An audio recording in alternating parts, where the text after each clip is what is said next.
Ang mansyon ng mga Harrison ay tila isang palasyo sa gitna ng luntiang lupain. Sa bawat kanto, makikita ang karangyaan. Mula sa mga naglalakihang chandelier na ginto ang mga frame, hanggang sa mga antigong kagamitan na nagkakahalaga ng milyon. Ito ang kaharian ni Daniel Harrison, ang kaisa-isang tagapagmana ng pamilya. Hindi lang siya basta mayaman, siya ang definisyon ng wealth and power.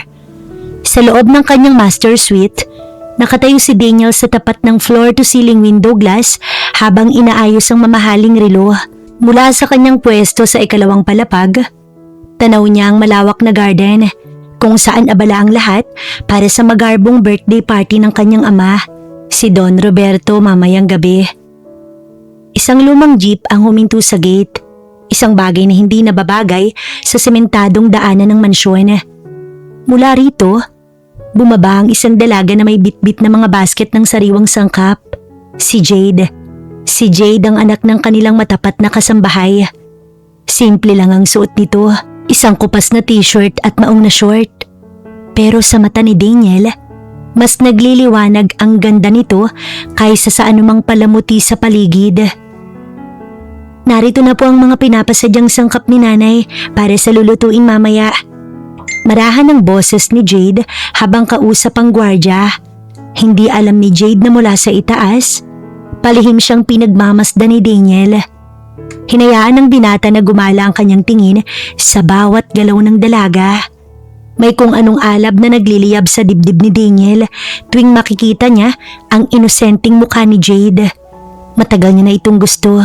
Matagal na siyang naghahanap ng tiyempo. Isinuksok ni Jade ang kanyang kamay sa bulsa habang nakangiting pinagmamasdan si Jade. Napakaganda mo talaga, Jade. Bulong ni Daniel sa sarili habang may mapanuring ngiti sa kanyang mga labi. Habang naglalakad si Jade patungong kusina, ramdam niya ang tila may nakatingin sa kanya. Tumingala siya saglit sa direksyon ng kwarto ni Daniel, pero mabilis na humawi ang kurtina. Hindi niya alam, yun na ang huling hapon na magiging tahimik ang kanyang buhay dahil sa gabing darating. Sa gitna ng alak at ingay ng party, ay may planong nabubuo sa isip ng binata habang matamis ang ngiti. Mausok at abala ang malawak na kusina ng mga Harrison. Amoy na amoy ang mga mamahaling rekado at masarap na lulutuin para sa kaarawan ng matandang Don. Jade anak, iwan mo na riyan ang mga dala mo at tulungan mo muna ang mga kasama ko sa pag-aayos ng mga plato sa labas. Utos ng kanyang ina habang abala sa paghahalo ng sauce. Opo, Nay, sagot ni Jade. Bago lumabas, napansin ni Jade ang isang kristal na baso na may lamang kulay ubas na likido sa ibabaw ng kitchen island. Yun ang basong iniwan ni Daniel bago ito lumabas ng kusina kanina. Dahil sa kuryosidad at pagiging inosente, nilapitan niya ito. Hindi pa siya nakakatikim ng alak sa buong buhay niya at ang akala niya ay isa lamang itong matamis na juice dahil sa bango nito. Ganito bang iniinom ng mga mayayaman? Bulong niya. Kinuha niyang baso at uminom ng isang malaking lagok. Agad siyang napaubo dahil sa hapdi nito sa lalamunan. Pero may kasunod itong tamis na tila humahaplos sa kanyang dila. Dahil sa sarap, hindi niya napansin na naubos niya ng natitirang alak sa baso. Hindi nagtagal, naramdaman ni Jade ang biglang pag-init ng kanyang pisngi. Ang paligid na kanina ay maingay at abala ay tila bumabagal sa paningin niya. Nagsimulang umikot ang mundo niya at ang bawat hakbang niya tila lumulutang sa alapaap. Bakit parang umiikot ang kusina? Tawang-tawang sabi ni Jade sa sarili. Nawawala na siya sa wisyo. Ang kanyang mahinhin at inosenteng kilos, napalitan ng pagiging mapangahas. Hindi niya napansin na sa gilid ng pinto, nakasandalang binatang si Daniel Harrison na kanina pa pala nakamasid sa bawat galaw niya. Dahan-dahang lumapit si Daniel Harrison. Ang kanyang mga yapak halos hindi marinig sa tila lumulutang na pandinig ni Jade. Bahagyang sumandalang binata sa gilid ng mesa. Tinitingnan ang namumulang pisngi ng dalaga. Jade, bakit parang kumikislap ang mga mata mo ngayon? May nakita ka bang multo sa loob ng kusina? Napahawak si Jade sa gilid ng lababo para hindi siya matumba. Sir Daniel, wala po. Mainit lang po talaga rito sa kusina. Nakakahilo. Mainit? O baka naman masyado kang nadala sa bango ng mga niluluto ni nanay mo. O baka nabighani ka lang sa itsura ko ngayong gabi. Po? Sa sobrang hiya, yumuko si Jade. Pero ang pagyuko niya lalong nagpaikot sa kanyang mundo. Naku sir, huwag niyo po kong binibiro ng ganyan. Nakakahiya po. Mahinang sagot ni Jade na may kasamang hagikgik na hindi niya mapigilan ng isang hagikgik na dulot ng alak. Unti-unting lumapit si Daniel. Sapat na para maamoy niya ang bango ni Jade na may kasamang bahagyang amoy ng matamis na wine. Okay ka lang ba? Ano bang nangyayari sa'yo? Wala po. Parang ang gwapo niyo po kasi masyado ngayon. Sir, para kayong anghel na may sungay. Mauna na po ako. Natatarantang ani Jade tsaka nagmamadaling humakbang. Hindi alintana kahit pa nagbabanggaan ang kanya mga tuhod dulot ng alak. Lalong napangiti si Daniel sa itsura ni Jade. Maliliit ang hakbang na sinundan niya ang dalaga hanggang sa hindi niya na natiis. Kaagad niyang sinalo ang balikat ni Jade nang kamuntika na itong mabuhal. Wala pa akong ginagawa pero nangihina ka na. Bulong ni Daniel habang nakangiti. Ngunit para kay Jade, ang bawat salitang sinabi nito ay tila may kasamang otoridad na nakakapanghina lalo ng tuhod. Lasing ka no? Minsan pang tanong ni Daniel, tsaka tinitingnan ang namumulang pisngi ng dalaga. Dahil sa hilo at tamis ng boses ni Daniel Harrison, parang nawala ng direksyon si Jade. Ang dati niyang kabisadong kusina ay tila naging isang maze para sa kanya. Sir Daniel, kailangan ko na pong bumalik kay nanay. Baka hanapin ako noon. Kailangan pa kaming mag-ayos para sa party ni Don Roberto. Hayaan mo muna sila, Jade. Masyadong maingay doon. Malumani na sagot ni Daniel. Palibhasa nga ay talagang patay na patay siya sa dalaga. Hindi niya pinigilan ng dalaga. Sa halip, hinayaan niya lang itong maglakad-lakad. Sinusundan lamang siya ni Daniel ng may distansya. Pinapanood ang bawat pagsuray at ang bahagyang pag-alog ng balikat ng dalaga. May kakaibang aliw siyang nararamdaman habang nakikita si Jade na tila isang paslit na nawawala sa loob ng sarili nilang mansyon. Nakarating si Jade sa pasilyo ng mga guest rooms. Dahil sa kalasingan, napahawak siya sa doorknob ng isang kwarto para suportahan ng kanyang sarili. Sa kasamaang palad, hindi ito nakalak. Dito muna ako uupo. Ang bigat talaga ng ulo ko. Bulong ni Jade habang dahan-dahang pumapasok sa loob ng malamig at madilim na guest room.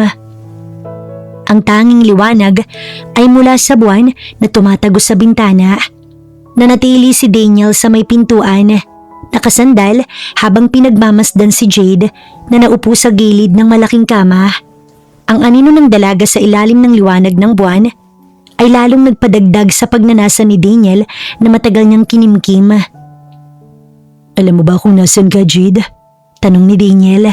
Ang kanyang boses naging malalim at mapangakit habang dahan-dahan niyang isinasara ang pinto sa likuran niya. Sa kwarto po. Ang lambot po ng upuan dito, sir. Sagot ni Jade na parang bata.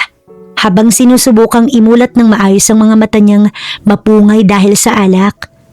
Dahan-dahang inilak ni Daniel ang pinto.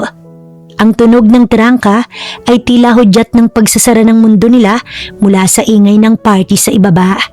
Ang tanging naririnig na lamang ay ang malakas na pintig ng puso ni Jade at ang mabagal na yabag ni Daniel papalapit sa kanya. Sir Daniel, bakit niyo po isinarado ang pinto? Tanong ni Jade. Pilit na itinatayo ang sarili, pero muli siyang napaupo sa kama dahil sa tindi ng hilo. Ang alak na iniinom ni Daniel ay hindi ordinaryo. Isa itong matapang na vintage wine na sadyang nakakatanggal ng kontrol. Gusto ko lang na walang mang-istorbo sa atin, Jade. Matagal na kitang tinitingnan mula sa malayo. At ngayong gabi, hindi ko na hayaang lumayo ka pa. Sa ilalim ng impluensya ng alak, Ang takot ni Jade, napalitan ng kakaibang tapang. Ang mga mata ni Daniel na dati kinatatakutan niya, ngayon ay tila isang magnet na humihila sa kanya. Inabot ni Daniel ang kanyang muka at hinaplos ang namumulang pisngi nito. Ang ganda mo, Jade. Napakaganda mo. Hinalikan ni Daniel ang noo ni Jade pababa sa kanyang mga mata hanggang sa marating ang kanyang mga labi. Si Jade na wala sa wisyo ay nadadala sa tamis ng bawat haplos. Hindi na niya nagawang lumaban. Ang bawat halik ni Daniel ay tila gamot sa kanyang hilo hanggang sa tuluyan na siyang sumuko sa init ng sandali. Sa gabing yun, sa loob ng madilim na guest room ng mansyon ng Harrison, tanging ang buwan ang naging saksi sa pag-angkin ni Daniel sa inosenteng anak ng kanilang kasambahay. Hindi alam ni Jade na ang bawat sandali ng saya ay may kapalit na habang buhay na pagbabago. Nagising si Jade kinaumagahan na may matinding sakit ng ulo at puson. Ang huling naaalala niya ay ang mga bisig ni Daniel. Sa sobrang takot at pagsisisi, agad siyang tumakas mula sa kwarto bago pa siya magising ng kahit sino. Samantala, nagising si Daniel na may kakaibang ngiti sa kanyang mga labi. Ang bawat haplos at boses ni Jade kagabi ay tila nakaukit pa rin sa kanyang isipan. Hindi na siya makapaghintay na makita ang dalaga at aminin dito ang matagal niya nang nararamdaman na hindi lang iyon dala ng alak, kundi dahil matagal na siyang nahuhumaling dito. Ngunit lumipas ang almusal, tanghalian at hapunan, walang anino ni Jade o ng ina nito na si Aling Rosa sa loob ng mansyon. Mama, nasaan si Aling Rosa? Bakit parang ibang naghahanda ng mesa? Tanong ni Daniel habang pilit na pinapakalma ang sarili. Nagpaalam si Rosa. Masama raw ang pakiramdam niya at ng anak niya. Hayaan muna natin silang magpahinga sa quarters nila.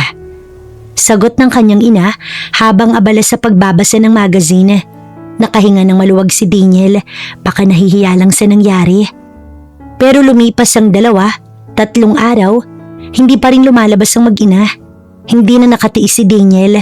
Pinuntahan niya ang quarters ng mga katulong sa likod ng mansyon. Pero laking gulat niya nang makitang bukas ang pinto at malinis ang loob nito. Wala na ang mga damit. Wala na ang mga gamit. Jade! Jade, come on! Nasaan ka? Natatarantangan niya. Natatakot siya na baka nabastos niya ang dalaga. Agad siyang bumalik sa main house. Hingal na hingal at bakas ang takot sa mga mata. Dad! Nasaan si Aling Rosa at si Jade? Bakit wala na silang gamit sa quarters? Bulyaw niya sa amang si Don Roberto na noon ay nasa library. Nagulat ang Don sa inasal ng anak niya. Hindi ko alam, Daniel. Sabi ng gwardya, madaling araw pa lang kahapon ay umalis na sila. Nag-iwan lang ng sulat si Rosa na kailangan nilang umuwi sa probinsya dahil sa isang emergency. Anong probinsya? Saan sila nagpunta? Huminahon ka, Daniel. Bakit ka ba nagkakaganyan? Marami pang pwedeng ipalit sa kanila. Hindi nyo naiintindihan. Please, Dad, iutos nyo sa mga tauhan nyo na hanapin ang bawat terminal, bawat pier. Hindi sila pwedeng umalis ng ganoon lang. Sa mga sumunod na linggo, naging miserable ang buhay ni Daniel. Araw-araw niyang kinukulit ang kanyang mga magulang at ang kanilang mga private investigators. Sinuyod niya ang mga lugar na alam niyang posibleng puntahan ni Jade. Pero tila ba naging abo ang dalaga na tinangay ng hangin. Walang trace, walang contact number, walang kahit anong bakas. Para kay Jade, matapos ang gabing yon ay isang bangungot. Dahil makalipas ang ilang linggo, ang kinatatakutan niya ay nagkatotoo. Hindi dumating ang kanyang dalaw. 3 araw matapos niyang malaman na buntis siya, bagay na hindi niya inilihim sa kanyang ina. 8 taon nang lumipas, naging isa ng ganap na Daniel Harrison ang malamig, seryoso at pinakakinatatakutang CEO sa industriya. Ngunit sa likod ng kanyang tagumpay ay alipin pa din siya ng nakaraan. Sinisisi niya ang kanyang sarili kung bakit biglang nawala si Jade sa tabi niya. Dahil sa sobrang gipit ng kanyang schedule, halos wala na siyang oras para ayusin ang sariling kondo. Pero ang mas malaking sakit sa ulo ay ang mga nakukuha niyang maintenance staff. Lahat ng mga babaeng ipinapadala ng agency na uuwi sa isang senaryo. nagkakagusto sa kanya. Isang gabi, habang minamasahe ang kanyang sentido, kinausap niya ang kanyang pinagkakatiwalaang sekretary. I need someone else, Marco. Someone professional. Isang babaeng mapagkakatiwalaan. At higit sa lahat, yung walang interes sa lalaki. Mariing utos ni Daniel habang nakatingin sa labas ng bintana ng kanyang penthouse. Sir, mahirap yata yan. Sa itsura at yaman ninyo, kahit sino'y mahuhulog sa inyo. I'm serious. Ayoko nung katulad nung huli na pumasok sa kwarto ko habang natutulog ako't nag-iwan ng love note sa unan ko. O yung nakaraan na biglang magpapakita sa harap ko pagkalabas ko ng banyo. Dahil aksidente raw, naiwan ang gamit. I want someone who will do the job, get paid, and leave me alone. Someone who looks like they have more important things to do than to stare at me. Kailangan ni Daniel ng isang babaeng manhid sa kanyang kagwapuhan. Isang babaeng may ibang prioridad sa buhay at walang panahon para sa mali siya. Sa kabilang dako ng lungsod, saktong-sakto ang paglalarawan na iyon kay Jade. 8 taon siyang namuhay para sa kanyang mga anak. Ang puso niya matagal nang isinara sa pag-ibig matapos ang gabing yun. Para sa kanya, ang mga lalaki ay trabaho't obligasyon lamang. Nay, kailangan ko na talagang tanggapin tong offer sa agency. Malaki ang sweldo, stay in. Kaya nating pag-aralin ng kambal sa magandang school. Sabi ni Jade habang inaayos ang gamit ng 8 taong gulang na sina Jaden at si Donnie. Hindi alam ni Jade na ang kumpanyang naghahanap ng manhid na maintenance ay pagmamay-ari ng lalaking pilit niyang kinalimutan. Dahil sa takot na muling mahanap ng mga taong pinagtataguan niya, naging maingat si Jade. Pero hindi niya akalain na ang tadhana mismo maglalagay sa kanya sa lungga ng leon. Hawak ni Jade ang flyer mula sa agency. Penthouse maintenance ang hinahanap. Ito ang dahilan kung bakit buo ang kumpiyansa ni Jade na tanggapin ang trabaho.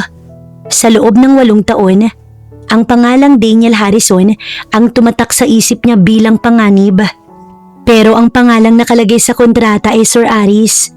Isang alias na ginagamit ni Daniel sa kanyang mga personal na ari-arian para iwasan ng mga paparazzi at mga babaeng nanggagambala sa kanya. Aris, mukhang matanda na to o kaya naman seryosong businessman na walang oras sa kalukuhan. Bulong ni Jade sa sarili habang hinihintay ang elevator paakyat sa pinakamataas na palapag ng isang ultra-modernong building sa Taguig. Kasama niya ang kambal na sina Jaden at Donnie. Sinabihan niya na ang mga ito na huwag maglilikot at manatili lang sa quarters na ibibigay sa kanila. Ang plano ni Jade ay simple, magtrabaho, mag-ipon at hinding-hindi magpapakita sa amo hanggat maaari. Pagpasok sa penthouse, namangha si Jade sa ayos nito. Sobrang gulo, puro papeles, nagkalat na mamahaling relo sa table at mga baso ng kape. Pero ang mas nakakuha ng atensyon niya ay ang amoy. Isang pamilyar na amoy. Bahagyang kinabahan si Jade pero agad niyang iwinaksi ang isip. Maraming gumagamit ng ganitong pabango sa Manila. Katwiran niya sa sarili. Eksaktong 6:00 ng gabi, nang bumukas ang main door, pumasok ang isang lalaking may bitbit na briefcase. Nakalaglag ang kurbata at halatang pagod na pagod. Dire-diretso ang lalaki sa sofa at hindi man lang tumingin sa paligid. Get me a glass of water and make sure the bedroom is ready. Utos nito sa baritono at malamig na boses. Agad na kumilos si Jade. Kumuha siya ng tubig at inilapag ito sa side table nang hindi tumitingala. Ayaw niyang makipag-eye contact. Ayaw niyang magmukhang interesado gaya ng mga dating hired staff. Your water, Sir Aris. Matipid na sabi ni Jade at tumalikod agad para ituloy ang pag-aayos ng mga libro. Natigilan si Daniel. Inasahan niyang paglingon niya, makikita niya ang isang babaeng nakangiti ng pilit o kaya ay nagpapakyut sa kanya. Pero ang babaeng to, hindi man lang siya tinapunan ng tingin. Dahil sa kuryosidad, uminom si Daniel ng tubig at doon ay pinagmasdan niya ang likod ng babae. Pamilyar ang bawat galaw nito. Pamilyar ang hubog ng katawan. Wait! Tawag ni Daniel. Huminto si Jade pero nanatiling nakatalikod. May kailangan pa po kayo, sir? Humarap ka sa akin kapag kinakausap kita. Ganyan ba ang turo sa agency nyo? Dahan-dahang humarap si Jade.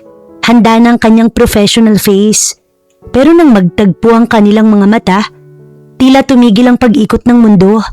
Ang basong hawak ni Daniel muntik nang mabitawan, habang si Jade naman napaatras hanggang sa tumama ang likod niya sa estante. Jade, bulong ni Daniel. Ang boses ay puno ng halo-halong galit, gulat at pangungulila. Sir Daniel? Halos mawalan ng boses na tugon ni Jade. Ito na ang kinatatakutan niya.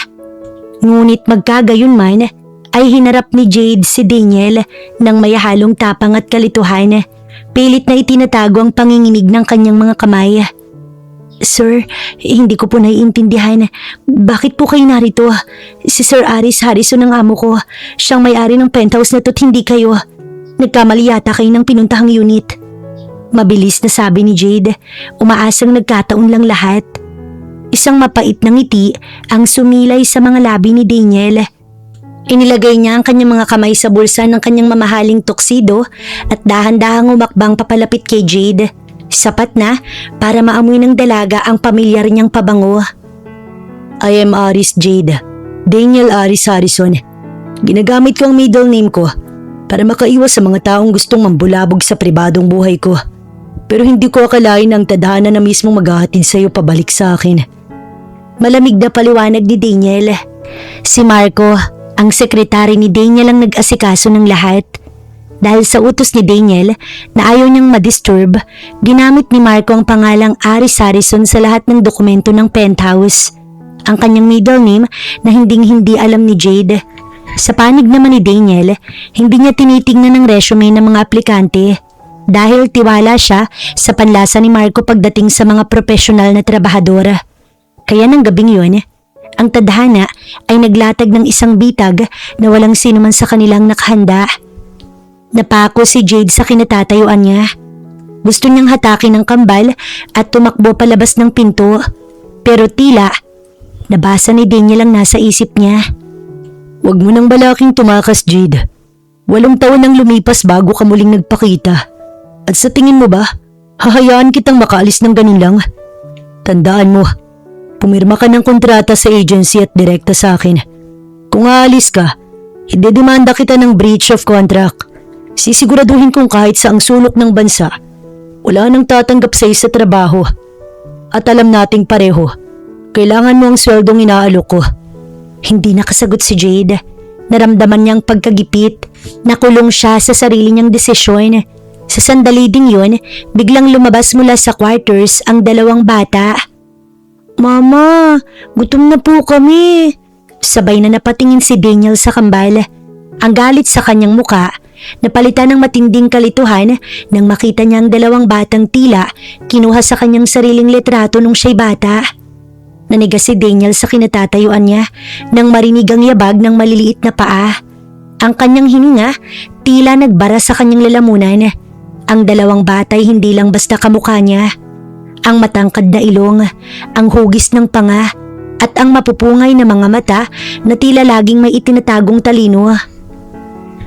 Jade, sino sila? Mabilis na hinarang ni Jade ang kanyang katawan sa harap ng mga bata. Tila isang inahing manok na handang tumuka para protektahan ang kanyang mga sisiw. Mga anak ko sila, sir. Sina Jaden at Donnie. Jaden at Donnie? Ulit ni Daniel sa mga pangalan. Dahan-dahang lumapit si Daniel. Binaliwala ang pagharang ni Jade. Lumuhod siya para mapantayan ang taas ng 2 bata. Hello there. I'm your boss. Si Jaden, ang mas seryoso sa 2, tumingin ng diretso sa mga mata ni Daniel. Nanigas si Daniel sa kinaluluhuran niya sa harap ng mga bata. Ang kislap ng pag-asa sa kanyang mga mata, biglang napalitan ng dilim nang marinig ang malamig na boses ni Jade. Huwag mong sanayin ang sarili mo sa kanila, sir. Putol ni Jade sa namumuong ugnayan ni Daniel sa kambal. Nagkaroon ako ng asawa sa probinsya at sila Jaden at Donnie ang bunga ng pagsasama naming yun. Tila isang malakas na sampal ang dumapo sa mukha ni Daniel. Dahan-dahan siyang tumayo. Ang kanyang kamao, mahigpit na nakakuyom hanggang sa mamuti ang kanyang mga buko-buko. Asawa? Niloloko mo ba ako, Jade? 8 taon kang nawala. At ngayon sasabihin mo sa akin na may iba ka ng buhay? Bakit, sir? Inaasahan niyo po ba na hihintayin ko kayo pagkatapos ng gabing yun? Talo lang din ako. Kailangan kong bumangon. Kaya pakiusap. Asikasuhin niyo na lang ang trabaho niyo at asikasuhin ko ang akin. Huwag niyo nang idamay pa ang mga anak ko sa mga iniisip ninyo. Hindi makapagsalita si Daniel. Gusto niyang sumigaw. Gusto niyang hingi ng pangalan ng lalaking yun. Pero ang taas ng noo ni Jade ay nagpapahiwatig na wala siyang makukuhang sagot. Jaden, Donnie, sa loob na ngayon din. Utos ni Jade. Nang maiwan silang dalawa sa sala, ang tensyon ay halos hindi na mahinga. Tinitigan ni Daniel ang pintong sinara ni Jade. Hindi siya naniniwala. Kung sa tingin mo, maniniwala ako sa kwento mo, nagkakamali ka, Jade. Hahanapin ko ang asawa na sinasabi mo. At kapag napatunayan kong nagsisinungaling ka, sisiguraduhin kong wala ka ng matatakasan. Magbihis ka na tasikasuhin ng mga bata. Dito kayo mananatili. Marami tayong dapat pag-usapan, Jade. Lalo na tungkol sa sekretong bitbit mo 8 taon nang nakakalipas. Hinarap ni Jade si Daniel nang walang takot. Akmang hawakan ni Daniel ang braso ni Jade dahil sa matinding emosyon, ngunit mabilis na umiwas ang dalaga. Huwag niyo po akong hawakan, Sir Daniel. Narito ko para magtrabaho. Ayon sa kontratang pinirmahan ko kay Sir Aris. Susunod ako sa trabaho. Pero asahan niyo na magiging mahigpit ang rules natin dito. Bawal ang anumang string attach. Bawal ang hawakan. At lalong bawal ang anumang eye contact na labas sa pagiging amot katulong. Kung hindi niyo kayang ibigay ang respetong yan, aalis kami ngayon din. Jade, hindi mo pwedeng itanggi ang nakikita ko. Bulyaw ni Daniel, pero nanatiling bato ang ekspresyon ni Jade. Pumirma ako ng kontrata, sir, at gagawin ko ang trabaho ko. Pero hanggang doon lang yon. Huwag niyo pong pakialamanan ng mga anak ko. Itinuwid niya ang kanyang tayo at nag-angat ng tingin ng may determinasyon. Wala na ang inosenteng anak ng kasambahay na madaling matukso. Jade, sinabi ko na at nanggaling na din naman sa inyo. Narito ko para magtrabaho. Pinirmahan ko ang kontrata dahil kailangan ko ng pera para sa mga anak ko. At profesional ang magiging relasyon natin dito. Susunod ako sa bawat nakasaad sa kontrata bilang maintenance ng penthouse na to.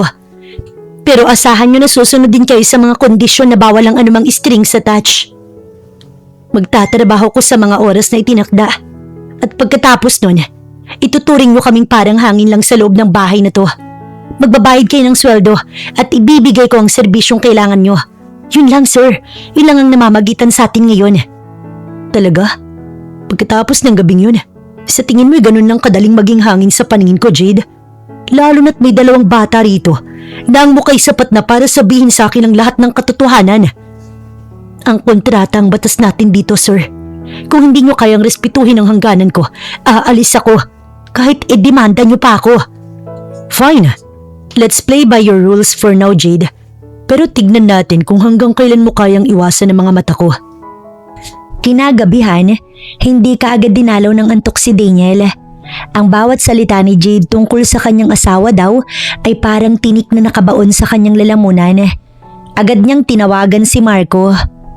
Marco? Kaagad na ani Daniel. Ang boses ni Marco sa linya, basag at halatang kagigising lamang. Sir, ano po bang kinain nyo? At 2:00 na ng madaling araw ay nambubulabog pa kayo. Gusto mong mag-overtime ng ganitong oras palagi? I want a full background check on Jade. I want to know everything about her life in the province for the last 8 years. At isa pa, hanapin mo ang lahat ng mga lalaking nagtangkang manligaw o naging malapit noon sa kanya. Iharap mo sila sa akin. Gusto kong malaman kung sino ang asawang sinasabi niya. Walang ideya si Marco kung sino si Jade sa buhay ni Daniel. Ngunit kahit may pagtataka, alang-alang sa malaki niyang sahod, hindi na siya nagtanong pa. Kinaumagahan, maagang naghanda si Jade ng almusal. Sinunod niya ang kanyang no eye contact rule. Nakayuko lang siya habang inilalagay ang kape at plato sa harap ni Daniel. Ngunit bago siya makabalik sa kusina, nagsalita ang binata. Maupo ka, Jade. Ipag-uusapan tayo. Sir, tapos na po ang trabaho ko rito sa mesa. Tungkol ito sa mga bata, sa pag-aaral ni na Jaden at Donnie. Putol ni Daniel na nagpatigil kay Jade. Nabasa ko sa interview notes mo na ang pangunahing rason mo sa pagtatrabaho ay para mapag-aral sila sa magandang school. Since stayin ka rito, I've decided to enroll them in St. Jude International School. Full scholarship under the Harrison Foundation. Nanlaki ang mga mata ni Jade at napatingala siya. Nakalimutan ang kanyang rule. Sir, masyadong mahal doon at hindi ko kailangan ng charity ninyo. Kaya ko silang pag-aralin sa pinag-iipunan ko. Hindi to charity, Jade. Part ito ng benefit ng pagiging maintenance staff ng penthouse na to. Gusto mo ng magandang kinabukasan para sa kanila, di ba? Eto na yun. Unless, natatakot ka na mas lalo silang mapalapit sa akin kapag dito sila nag-aaral sa Manila. Napabuntong hininga si Jade. Alam niyang kailangan ng kambalang magandang edukasyon. Pero alam din niyang bawat tulong ni Daniel may kapalit na mas malalim na ugnayan. Salamat po, sir. Pero gaya ng sabi ko, trabaho lang ang pinunta ko rito. Ang pag-aaral nila, responsibilidad ko at ng asawa ko. Matigas pa ring sagot ni Jade kahit na alam niyang wala naman talagang asawang tutulong sa kanya. Isang mapanganib na ngiti ang sumilay kay Daniel. Right, the husband. Well, let's see if your husband can match the education I can provide for Jaden and Donnie. Paghahamon ni Daniel. Pagdating sa opisina, parang may dumaan na bagyo sa loob ng opisina ni Daniel. Nakahilera sa harap ng kanyang malaking desk ang tatlong lalaki na dinala ni Marco mula sa probinsya. Isang lalaking tila mekaniko, isang guro at isang dating barangay tanod. Habang nakasandal sa kanyang leather chair, hindi maalis ang mapanuring tingin ni Daniel sa mga ito. Palihim niyang ikinukumpara ang sarili niya sa kanila. Mas matangkad ako, mas malapad ang balikat ko, mas matalas sa mga mata ko. Isa-isang kinukumpara ni Daniel ang kanyang sarili sa mga ito sa isip niya habang hinahaplos ang kanyang panga. Alam niyang sa isang tingin pa lang, talo na ang mga ito sa taglay niyang yaman at itsura. Alam niyang kung itatabi siya sa kanila, kitang-kitang hubog ng kanyang katawan na resulta ng disiplina sa gym, ang kanyang abs na tila bakal at ang aura ng isang Harrison. So, sino sa inyong nagtangkang manligaw kay Jade? Ako po, sir, pero hindi po ako nagtagumpay. Sagot ng lalaking guro. Mabait po si Jade, pero napakahirap niyang pasukuin. Para siyang may pader sa paligid niya. At bakit mo siya niligawan? Anong nakita niyo sa kanya na akala niyo may pag-asa kayo? Maganda po siya, sir, at napakabuting ina. Sagot naman ng mekaniko. Kahit sino po sa aming mga binata sa bayan, nangangarap na mapa sa kanya. Tumayo si Daniel at dahan-dahang lumapit sa kanila. Ang bawat hakbang ay tila banta. Ina, tama. Sinabi niya sa akin na may asawa siya. Ngayon ituro niyo sa akin. Sino sa inyo ang asawa niya? Sino ang ama ni na Jaden at Donnie? Natahimik ang buong kwarto. Nagpalitan ng nalilitong tingin ng tatlo bago sumagot ang dating tanod. Sir, wala pong asawa si Jade sa probinsya. Ang alam po naming lahat, dalaga siyang dumating doon na buntis na. Walang lalaking bumisita sa kanya at wala siyang pinakilalang asawa sa amin kailanman. Parang gumuho ang mundo ni Daniel sa narinig, pero may kasunod itong matinding kislap ng tagumpay sa kanyang mga mata. Nagsisinungaling si Jade. Wala siyang asawa. Marco, paalisin mo na sila. Bigyan mo ng pera para sa pamasahe at abala. Nang makaalis sa mga ito, napahawak si Daniel sa kanyang sentido. Nagsisinungaling ka, Jade. Walang asawa. Ibig sabihin sa akin talaga ang kambal. Dahil kumpirmado na sa isip ni Daniel na siyang ama ni na Jaden at Donnie, napalitan ng kanyang galit ng isang mapangahas na plano. Kung ayaw ni Jade aminin ang katotohanan sa pamamagitan ng salita, dadaanin niya ito sa pangaakit. Umuwi si Daniel sa penthouse sa gitna ng hapon. Isang oras na alam niyang abala si Jade sa paglilinis. Pagpasok niya, nakita niya ito na seryosong nagpupunas ng mga display sa may sala. Inosente itong gumagalaw. Walang malay na ang biktima ay naging mangangaso na. Oh sir, ang aga niyo po yata. Gulat na tanong ni Jade. I finish early. Masama bang umuwi sa sariling bahay?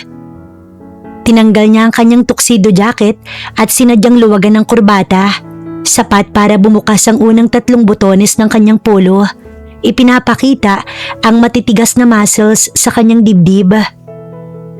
Naglakad siya sa harap ni Jade. Tila naghahanap lang ng kung ano, pero sinasadya niyang dumaan ng napakalapit para maamoy ni Jade ang kanyang nakakalasing na pabango. Nakita ni Daniel ang bahagyang panginginig ng kamay ni Jade sa basahan.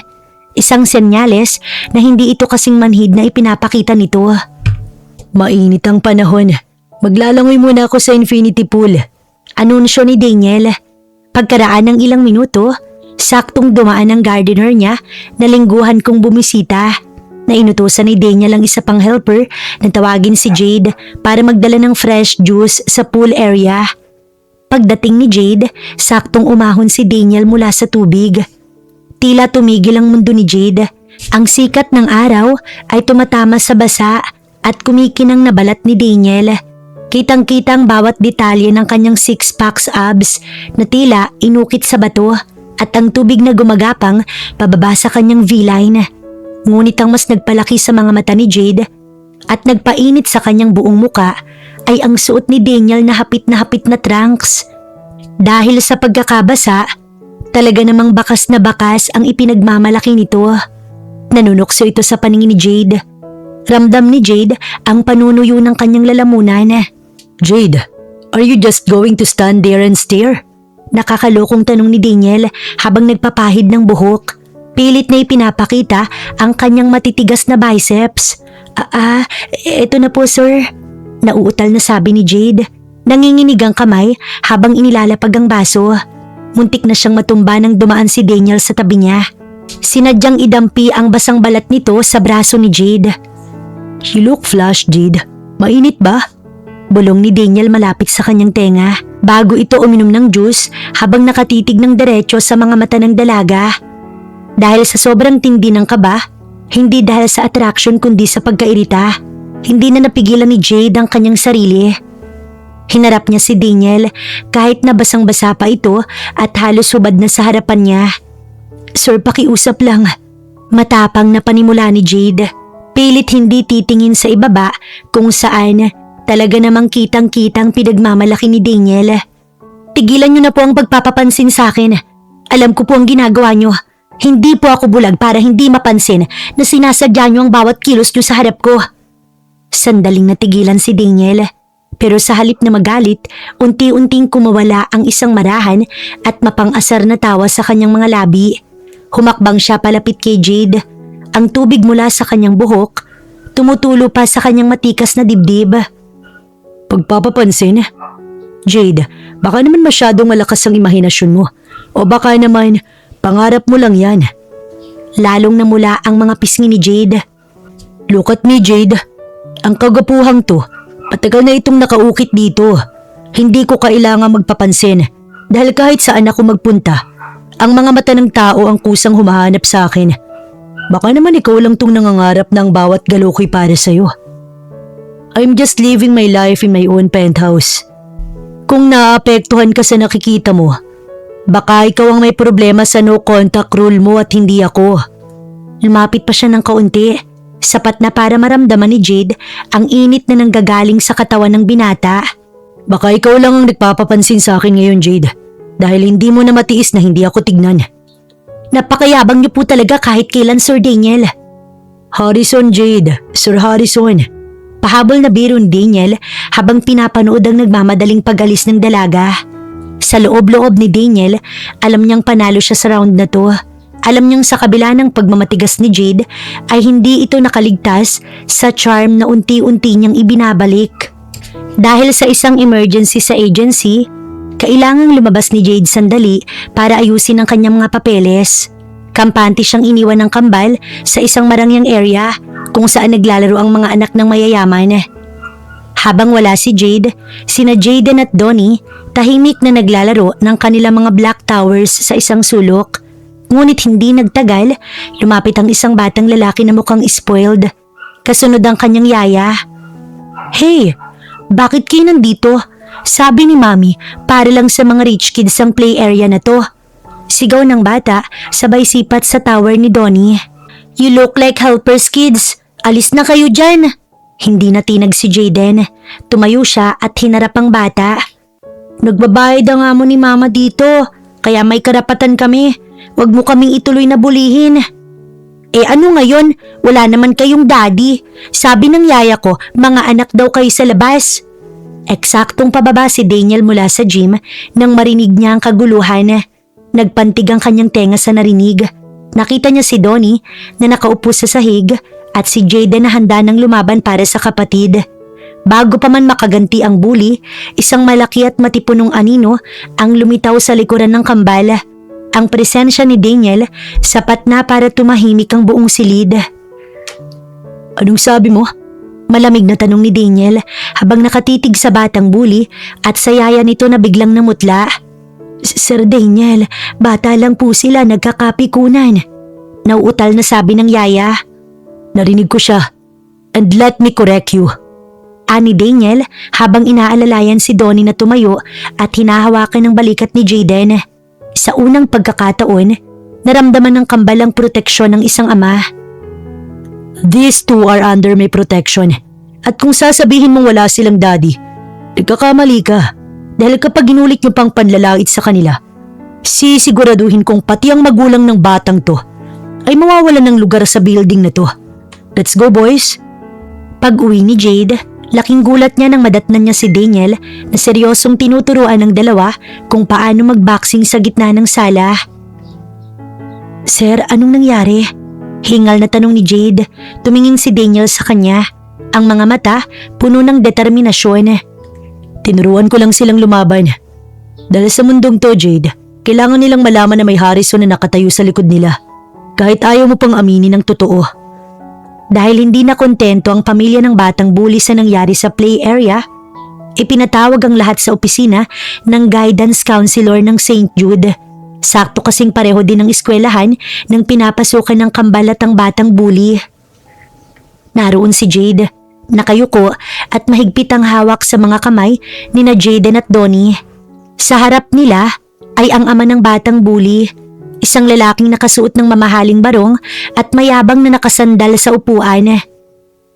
Look, miss, panimula ng lalaki habang nakatingin ng mapanglait kay Jade.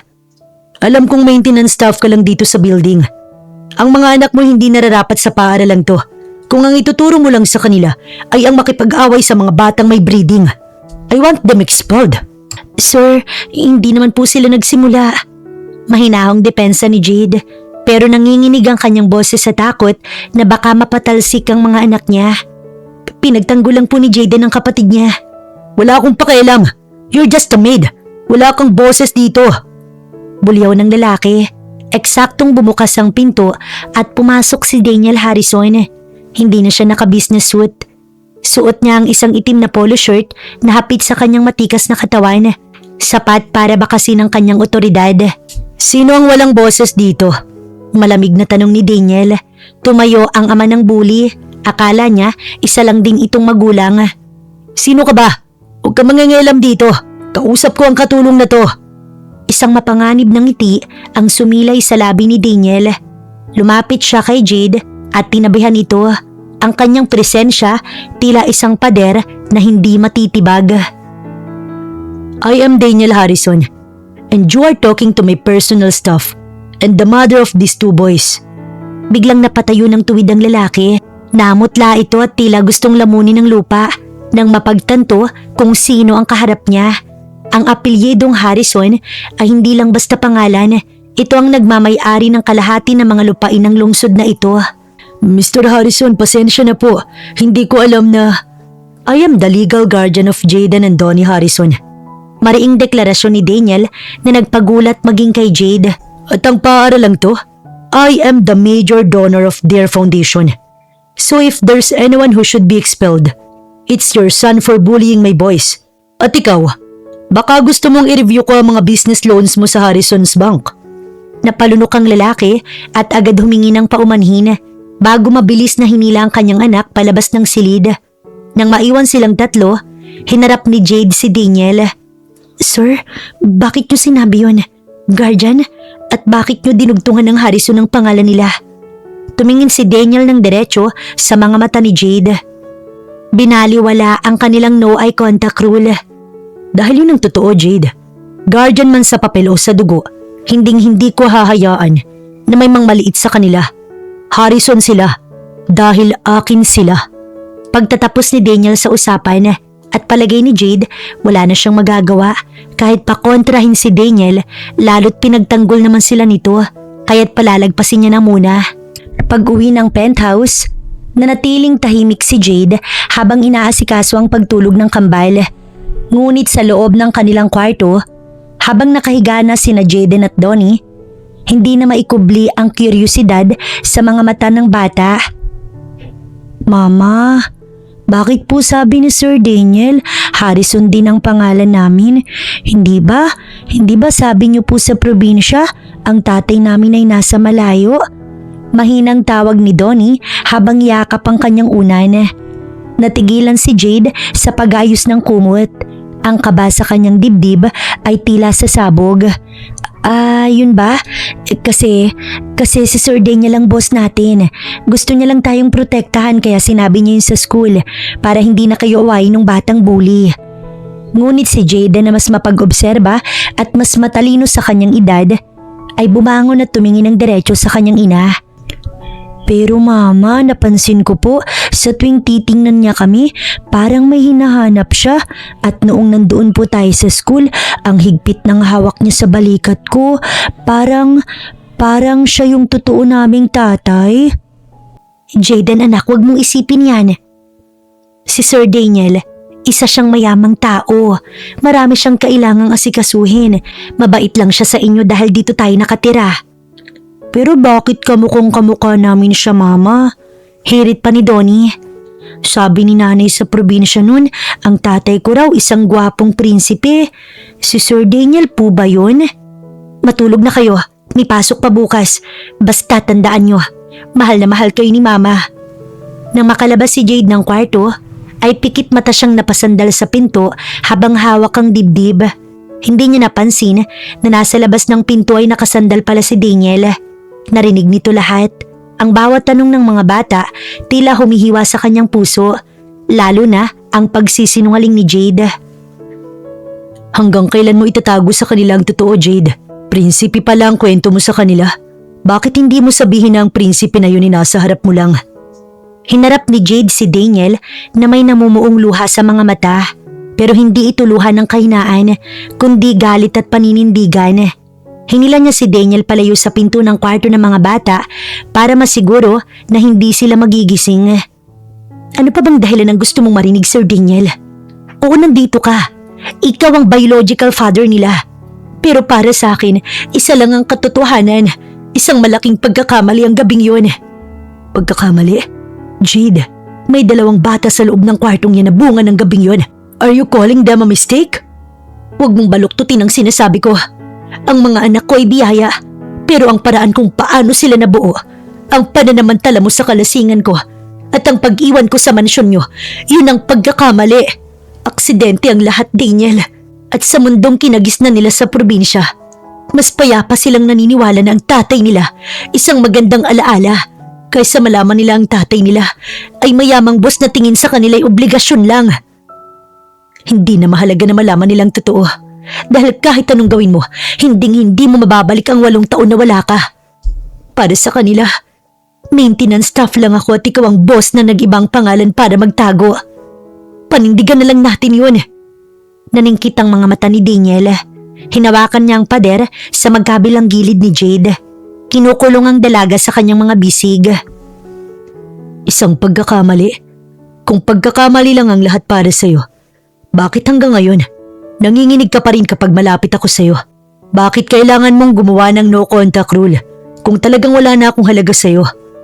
Hindi ko hahayaan na manatili silang pagkakamali lang sa paningin mo, Jade. Tuturuan kitang itama lahat. Simula sa pag-aamin mo na ako lang ang lalaking minahal mo at ama ng mga anak mo. Sa gitna ng madilim na pasilyo, nanginginig ang boses ni Jade habang pilit na binabasa ang emosyon sa mga mata ni Daniel. Ang takot na 8 taon niyang itinago, bigla na lamang bumalik, mas matindi at mas nakakasakal. Ano? Anong plano mo, Daniel? Anong gagawin mo? Tumingin ng malalim si Daniel sa kanya. Isang tinging hindi mabasa kung galit o determinasyon. Magantay ka lang, Jade. Huwag kang magmadali. Malalaman mo rin kung anong kaya kong gawin para makuha ang dapat ay sa akin. Sa salitang makuhang dapat ay sa kanya, tuluyan nang bumigay ang luha ni Jade. Humagulgulo siya ng mahina.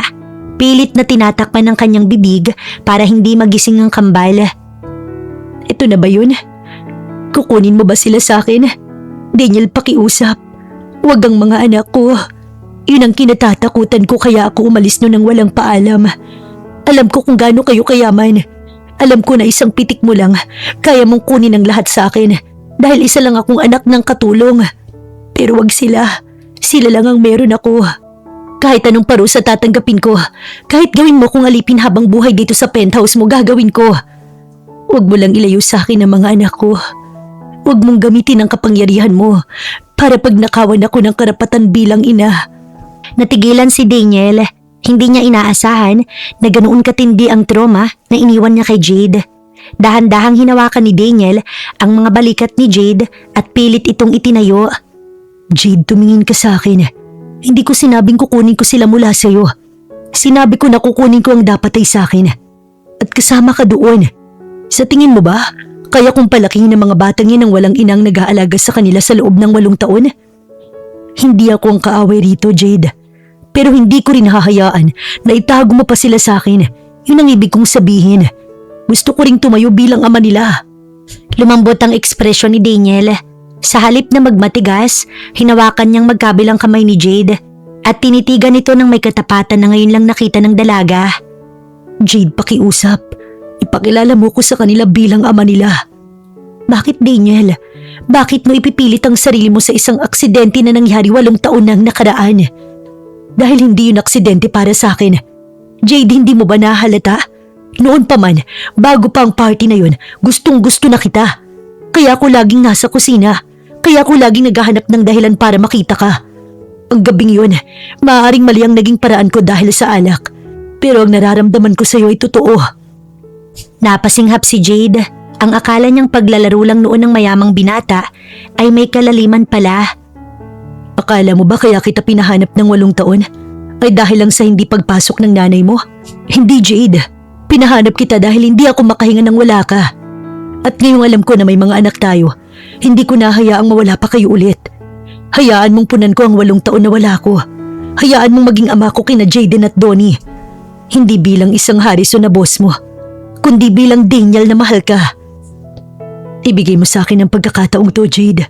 Bukas sa harap ng almusal, sabihin natin sa kanilang totoo. At pangako, hindi ko sila kukunin sa'yo. Magiging pamilya tayo. Jade, alam mo ba kung bakit hanggang ngayon wala pa akong asawa? 8 taon na akong kinukulit ni Mami. Halos linggo-linggo, may pinapakilala silang babae sa akin. Mga anak ng business partners, mga model, mga sosyal na babae. Pinipilit nila akong magpakasal para magkaroon ng tagapagmana ang mga Harrison. Pero wala akong tinanggap kahit isa. Binaliwala ko ang lahat ng utos nila. Dahil sa loob ng 8 taon na yun, isa lang ang hinahanap ng puso ko. Ikaw lang ang gusto ko, Jade. Ikaw lang ang babaeng nakikita kong magiging asawa ko at ina ng mga anak ko. Natigilan si Jade. Hindi makapaniwala na sa kabila ng yaman at kapangyarihan ni Daniel, ay nanatili itong tapat sa alaala niya. Kaya pakiusap. Hayaan mo kung itama ang lahat, Jade. Ang bawat salita ni Daniel ay tila nagbubukas ng mga sugat na pilit niyang pinahihilom. Pero kasabay nun, ang pag-asang hindi niya akalaing mararamdaman niya uli. Hindi ko alam, Daniel. Kailangan ko ng oras para mag-isip. Hindi madaling itama ang 8 taon sa loob ng isang gabi. Sige, maghihintay ako. Pero asahan mo hindi ako susuko. Naglakad palayo si Daniel patungo sa kanyang silid. Habang si Jade naman, pumasok uli sa kwarto ng kambal para tingnan ng mga ito. Ngunit laking gulat niya nang hindi pala mahimbing ang tulog ni Jaden. Nakaupo ang bata sa gilid ng kama. Ang matay gising na gising at tila may lalim na hindi pang bata. Jaden, anak, bakit gising ka pa? Narinig ko po lahat, Mama. Diretsong sagot ni Jaden. Ang kanyang boses, kalmado pero may kasamang bigat. Narinig ko po ang sinabi ni Sir Daniel sa labas. Totoo po ba? Siya po ba talaga ang prinsipe na tatay namin? Jaden, anak, pasensya na kung inilihim ni Mama sa inyo. Hindi po ako galit, Mama. Pero kung siya po talaga ang tatay namin, bakit ngayon lang siya dumating at bakit po niya kayo pinapaiyak? Sa labas ng pinto, hindi pa pala tuluyang nakakaalis si Daniel. Huminto siya nang marinig ang boses ng anak niya. Ang mga tanong ni Jayden ay tila mga palasong tumitistis sa kanyang puso. Dahan-dahang sumilip si Daniel sa bahagyang nakabukas na pinto. Nakita niya ang mag-ina, ang hirap na dinanas ni Jade at ang talino ng kanyang anak bago siya tuluyang bumaling sa kambal na ngayon ay nakikinig pala. Doon niya napatunayan na hindi lang basta pag-amin ang kailangan niyang gawin. Kailangan niyang patunayan sa kanyang mga anak na karapat-dapat siyang tawaging ama. Dahan-dahang itinulak ni Daniel ang pinto. Hindi na siya makapaghintay ng bukas. Ang bawat patak ng luha ni Jayden ay tila lason sa kanyang konsensya. Dahil gusto ko, ako mismong sumagot sa mga tanong mo, Jayden. Mahinang sabi ni Daniel habang papasok sa silid. Nagising din si Donnie dahil sa kanilang boses. Kinusot nito ang kanyang mga mata at tumingin sa dalawa. Mama, Sir Daniel, bakit po kayo nandito? Lumuhod si Daniel sa gitna ng dalawang kama sa harap ng mga anak niya. Jayden, Donnie, hindi ako Sir Daniel lang. Ako ang tatay niyo. Ako ang ama ninyo. Sa halip na matuwa, unti-unting nanggilid ang luha sa mga mata ng kambal. Ang sakit na 8 taon nilang itinago sa likod ng mga ngiti ay biglang sumabog. Kung tatay namin kayo, bakit ngayon lang po kayo dumating? Bakit hindi niyo po kami hinanap? Simula ni Donnie. Ang boses nanginginig sa hikbi. Alam niyo po ba na maraming beses kaming binubuli sa probinsya? Alam niyo po ba kung gaano karaming beses kaming tinukso na anak sa labas? Madaming beses kaming binubuli. Sinasabi nila na hindi kami mahal ng tatay namin, kaya hindi kami binalikan. Hindi niyo po ba kami mahal, Sir Daniel? Bakit niyo kami hinayaang lumaking mag-isa? Sinasabi nila na wala kaming kwenta kasi wala kaming tatay. Nainiwan kami kasi hindi kami mahal. Maraming beses kaming umiyak ni Donnie sa gabi habang tulog si Mama. Tumingin si Jayden ng diretso sa mata ni Daniel. Isang tinging puno ng pangungulila. Hindi niyo po ba kami mahal? Kaya po ba hinayaan niyo kaming maghirap ni Mama habang kayo nakatira sa ganito kalaking bahay? Para namang pinipiga ang puso ni Daniel. Inabot niya ang mga kamay ng kambal. Ang kanyang sariling mga mata nagsisimula na ring magtubig.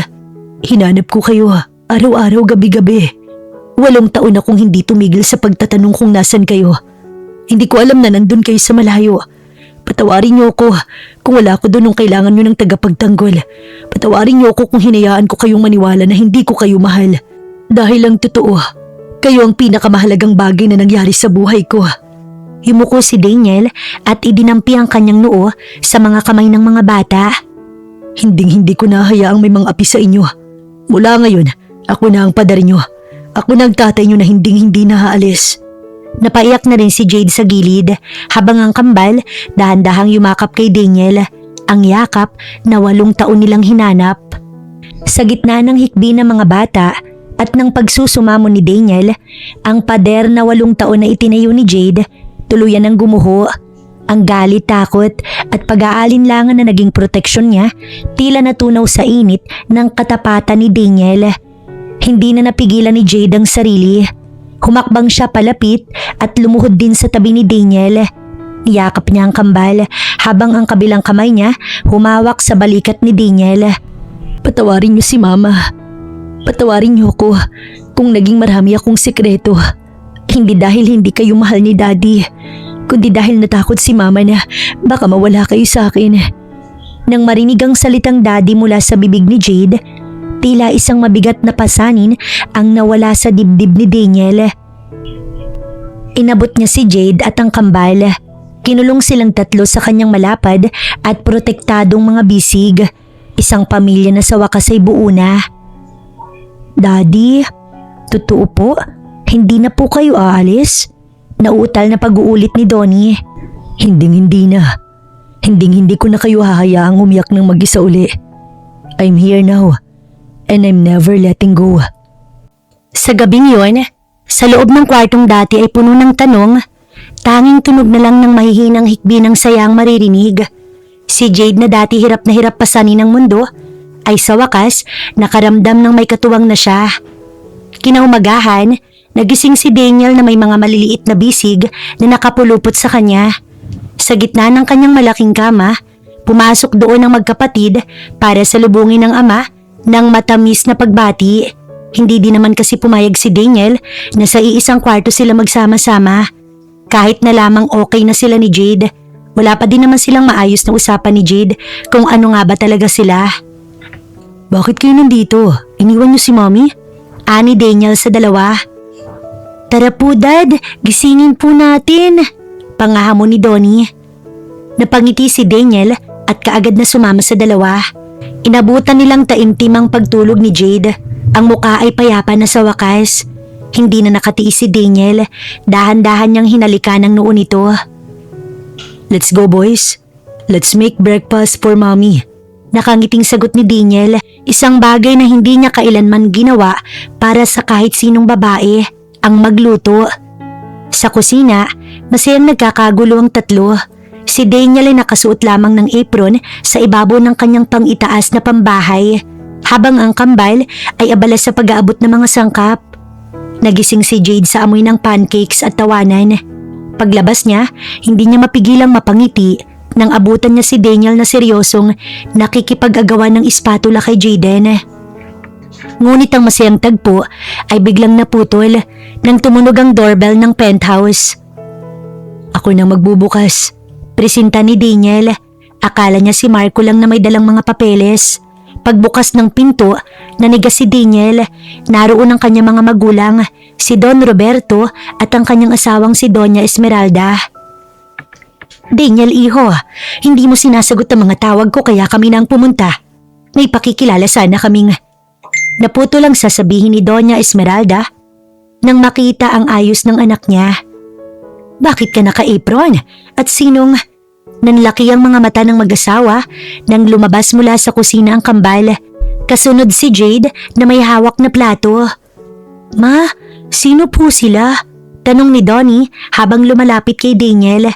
Tila nakakita ng multo si Doña Esmeralda. Tiningnan niya ang mukha ni Jaden, tapos ang kay Donnie at huli ang kay Daniel. Ang pagkakahawig ay hindi maikakaila. Daniel, anong ibig nitong sabihin? Tanong ni Don Roberto. Ang boses puno ng otoridad at gulat. Sino ang mga batang to? Huminga ng malalim si Daniel. Inakbayan niya si Jade at hinawakan ng balikat ng kambal sa harap ng kanyang mga magulang. Mom, Dad, I want you to meet my family. This is Jade, ang babaeng minahal ko ng lubusan. And these are Jaden and Donnie Harrison, ang inyong mga apo. Nabitiwan ni Doña Esmeralda ang kanyang mamahaling bag. Ngunit nanatiling nakatayo ang Doña Esmeralda sa pinto. Ang kanyang mga mata unti-unting nanggilid ang luha habang nakatingin kay Jade. Sa halip na magalit o magtaas ng kilay, isang buntong hininga ng ginhawa ang kumawala sa kanya. Jade, ikaw nga! Mahinang sambit ng matandang babae. Lumingon si Doña Esmeralda sa kanyang anak na si Daniel na noon handang-handa nang makipagtalo. Daniel, wag mo kaming tingnan ng ganyan. Alam namin lahat. Anong alam niyo, Ma'am? Tanong ni Daniel, bahagyang naguguluhan. Humarap ang Donya kay Jade at dahan-dahang lumapit. Iha, nung umalis kay ni Rosa 8 taon nang nakararaan, hindi lang si Daniel ang nalugmok. Halos mabaliw ang anak ko sa paghahanap sa inyo. Hindi siya kumakain, hindi siya natutulog. Doon namin napatunayan kung gaano kanya talaga kamahal. Napatingin si Jade kay Daniel na ngayon bahagyang nag-iwas ng tingin dahil sa pagkabisto ng kanyang kahinaan. Kaya ka namin pinipilit na mag-asawa, Daniel. Kaya kami magpapakilala ng kung sino-sinong babae sa'yo dahil gusto naming makalimutan mo si Jade. Akala namin yun ang makakabuti sa'yo dahil akala namin hinding-hindi mo na siya mahahanap. Gusto naming mapawi ang lungkot mo sa pamamagitan ng ibang tao. Pero mukhang nagkamali kami. Tumingin si Doña Esmeralda sa kambal, kina Jaden at Donnie na kanina pa nakikinig. At ang mga batang to, sila palang dahilan kung bakit hindi ka mapakali. Lumapit din si Don Roberto, ang ama ni Daniel. Bagamat seryoso ang muka, makikita ang paglambot ng kanyang tindig. Kung sila ang bunga ng pagmamahal mo kay J. Daniel at kung Harrison ang dugong nananalaytay sa kanila, hindi na namin kailangan ng kahit anong paliwanag. Biglang lumuhod si Doña Esmeralda para mapantayan ng kambal. Halik kayo rito mga apo, patawarin ninyo si Lola kung ngayon lang tayo nagkita. Napahagulgol si Jade sa narinig.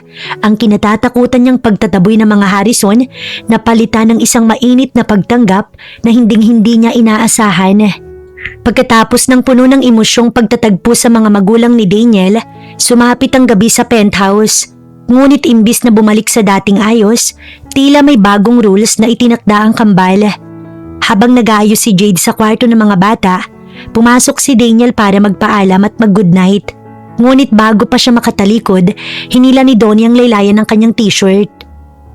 "Daddy, dito ka na po matulog sa amin." Pakiusap ni Donnie na may kasamang puppy eyes. "Oo nga po, Daddy. 8 taon kaming walang katabing tatay. Ngayong nandito ka na, ayaw naming matulog na nasa kabilang kwarto ka." Dagdag naman ni Jaden.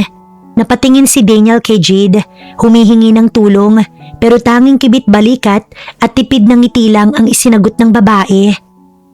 "Ikaw ang bahala, sila naman ang boss mo ngayon." Dahil sa kulit ng dalawa, wala nang nagawa si Daniel kundi ang humiga sa gitna ng dalawang kama na pinagtabi-tabi. Sa kaliwa niya ay si Jaden na nakasandal sa kanyang braso at sa kanan naman si Donnie na nakayakap sa tiyan niya. "Ang laki po pala ng muscles niyo, Daddy. Kaya niyo po kaming protektahan sa mga bully?" Tanong ni Donnie habang kinakapa ang matitigas na biceps ni Daniel. "Of course, hindi ko nahahayaang may lumapit sa inyong masamang tao." Sagot ni Daniel habang hinahaplos ang buhok ng mga anak. Nakatayo lang si Jade sa gilid. Pinapanood ang tagpong yun na dati. Panaginip lang niya nakikita. Maya-maya, naramdaman niya ang titig ni Daniel. "Jade, halika rito. Kulang ang pamilya kung wala ka." "Ha? Dito na lang ako sa sofa, Daniel. Masyado na kayong masikip dyan." "Ma, please. Dito ka na po sa tabi ni Donnie. Gusto namin paggising namin bukas. Nandoon kayong dalawa." Hirit ni Donnie. Wala ring nagawa si Jade kundi ang humiga. Sa gabing yon, sa loob ng isang kwarto, naramdaman ni Daniel ang tunay na kahulugan ng yaman. Hindi ang pera sa bangko, kundi ang hininga ng kanyang mag-ina na payapang natutulog sa tabi niya. Palihim niyang inabot ang kamay ni Jade sa ibabaw ng kumot at mahigpit itong pinisil. "I love you. I've never letting this go again, Jade." Bulong ni Daniel bago tuluyang ipikit ang kanyang mga mata. Habang si Jade ay gising din naman, kahit papaano may takot, ngunit lamang ang saya sa pagtanggap sa kanya bilang parte ng Harrison. Iilan lamang sa mundo ang may katulad ng puso ng mga magulang ni Daniel at pasalamat siya dahil doon siya napunta. Makalipas lang ang 1 linggo, dumating ang araw ng opisyal na pagbabalik ni Jade sa mansyon ng mga Harrison. Ngunit hindi na bilang anak ng kasambahay na nakayuko, kundi bilang ang babaeng pakakasalan ng nag-iisang tagapagmana ng pamilya. Huminto ang isang mamahaling itim na limousine sa tapat ng grand entrance ng mansyon. Lahat ng mga tauhan, kasambahay at gwardya nakahilera sa labas, naghihintay sa kanilang bagong amo. Bumaba si Daniel Harrison, suot ang kanyang pinakamatikas na suit at inalalayan si Jade. Si Jade nakasuot ng isang simpleng asul na dress. Ang kanyang ganda, nangingibabaw na hindi na kailangan ng maraming palamuti. Kasunod nila ang kambal na si Jaden at Donnie na parehong nakasuot ng tuxedo na replika ng sa kanilang ama. "Welcome home, Jade." Bulong ni Daniel habang hawak ang kamay niya. Sinalubong sila ni na Don Roberto at Doña Esmeralda. Sa harap ng lahat ng mga tauhan, itinaas ni Don Roberto ang kanyang baso ng champagne. "Makinig ang lahat. Ngayong araw, formal naming ipinakikilala si Jade bilang magiging asawa ng aking anak na si Daniel at ang 2 batang to, sina Jaden at Donnie. Sila ang mga tagapagmana ng pamilyang Harrison. Irespeto niyo sila gaya ng pagrerespeto ninyo sa amin." Isang masigabong palakpakan ang pumuno sa mansyon. Ang mga dating kasamahan ng ina ni Jade naiiyak sa tuwa habang nakikita ang tagumpay ng dalaga. Sumapit ang hapon at ang pamilya nagtipon-tipon sa malawak na garden ng mansyon. ang lugar kung saan palihim na pinagmamasdan ni Daniel si Jade 8 taon nang nakararaan. Habang nagtatakbuhan sina Jaden at Donnie kasama ang kanilang mga lolo at lola, naupo sina Daniel at Jade sa isang bench sa ilalim ng malaking puno. Isinandal ni Jade ang kanyang ulo sa balikat ni Daniel. Salamat Daniel, salamat dahil hindi ka sumuko sa amin. Hindi ako susuko sa tahanan ko, Jade. Ang gabing yun sa party, maaaring simula ng isang masakit na paglalakbay. Pero ang mahalaga ay kung nasaan tayo ngayon, isang pamilya, buo at wala nang kailangang itago. Kinuha ni Daniel ang isang maliit na kahon mula sa kanyang bulsa. Sa loob nito ay isang dambuhalang diamante. Jade, will you officially marry me and spend the rest of your life making up for those lost 8 years? May luha ng saya sa mga mata. Tumango si Jade. Yes, Daniel. Kahit anong mangyari, wala na akong balak pang tumakas. Narinig ng kambalang usapan at agad silang tumakbo palapit sa kanilang mga magulang. Nagyakapan silang apat habang ang sikat ng araw ay unti-unting lumulubog. Nagbibigay ng gintong liwanag sa pamilyang matagal mang nagkawalay ay muling pinag-isa ng tadhana.